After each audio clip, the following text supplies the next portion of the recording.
मित्रों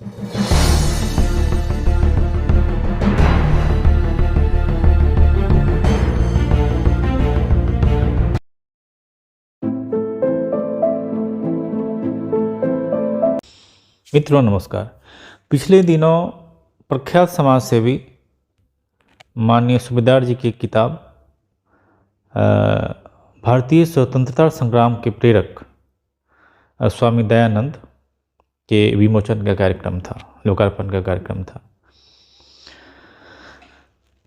उस कार्यक्रम में प्रख्यात राजनेता जो कि बहुत ही विद्वान और एक अच्छे वक्ता के तौर पर जाने जाते हैं, माननीय अमरेंद्र प्रताप सिंह, जो बिहार सरकार में कृषि मंत्री भी हैं, भी शामिल हुए थे। वैसे उस किताब का जो विषय वस्तु है वह यही है कि भारतीय स्वतंत्रता संग्राम में 1857 के बाद जो एक धारा चली राष्ट्रवाद की, जिसमें लाल बाल पाल थे,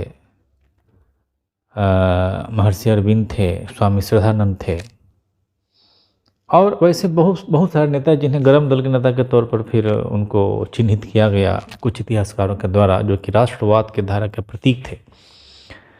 वैसे नेताओं के प्रेरणा के स्रोत जो थे स्वामी दयानंद थे और उनकी किताब थी सत्यार्थ प्रकाश।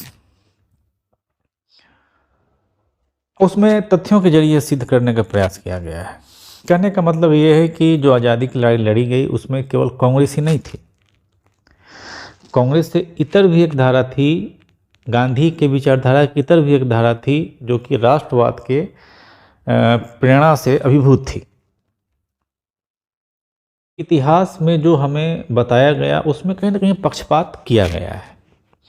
गांधी के योगदान से कोई नकारता नहीं है, उसको हम स्वीकार करते हैं, लेकिन गांधी के अलावा भी ऐसे बहुत सारे नेता थे जिन्होंने आज़ादी के लड़ाई में बड़ा ही महती योगदान दिया, जिसे हमें समझने की ज़रूरत है। और इस वजह से इतिहास के पुनर्लेखन की आवश्यकता है। इसी क्रम में जो कृषि मंत्री माननीय अमरेंद्र प्रताप सिंह जी हैं, उन्होंने भी इतिहास के पुनर्लेखन की बात कही, जो कि मीडिया में काफ़ी चर्चा में रही। तो आगे वीडियो में आप वही देखें और तब यह निर्णय करें, एक जनमत बनाएं कि आखिर क्यों जरूरी है भारतीय इतिहास का पुनर्लेखन, क्यों हमारी पीढ़ी को हमें अपने वास्तविक इतिहास के बारे में जानना चाहिए।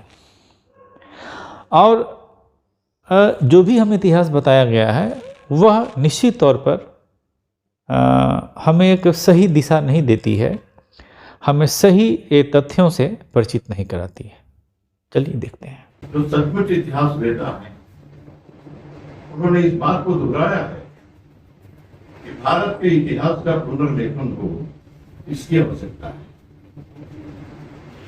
हम बहुत पीछे नहीं जा रहे, लेकिन प्राचीन काल की भी बात करते हैं। अब्राहम इतिहास पुरुष नहीं थे, नहीं है। राम काल्पनिक है और धरती के नीचे का अवशेष कहता है नहीं, राम इतिहास पुरुष थे। राम इतिहास पुरुष हैं।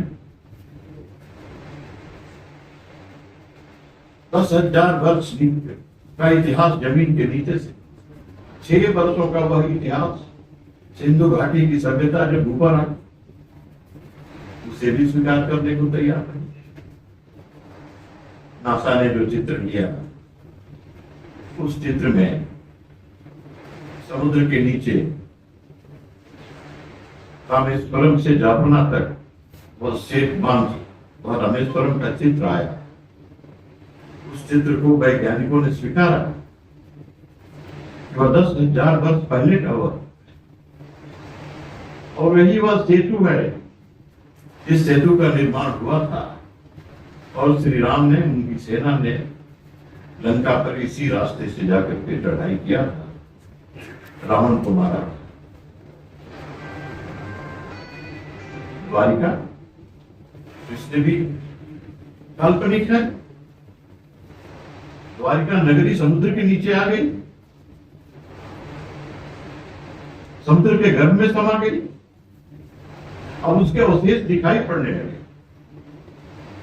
वही द्वारिका, जिस द्वारिका का और उस नगर का इतिहास में वर्णन है, वही वर्णन, ठीक उसी प्रकार के नगर का वर्णन समुद्र के नीचे का वो चित्र सामने आया। वैज्ञानिकों ने उसे स्वीकार किया,